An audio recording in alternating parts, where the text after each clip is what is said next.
Bawa, ikaw, gumawa ka ng kasamaan sa buhay mo, malaking kasamaan ang ginawa mo.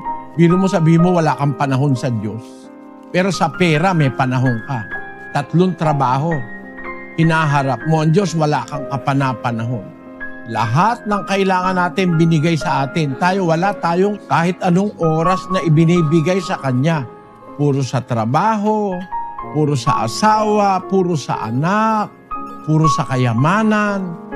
Yung lumikha sa atin, wala tayong kahit kapirasong oras.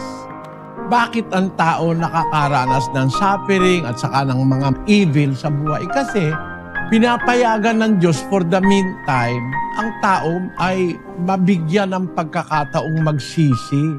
Kasi kung lahat ng gagawa ng masama, kagaya halimbawa ni Satanas, papatayin agad ng Diyos, wala na matitirang tao sa mundo. Baka pati ako wala na rin sa mundo ngayon.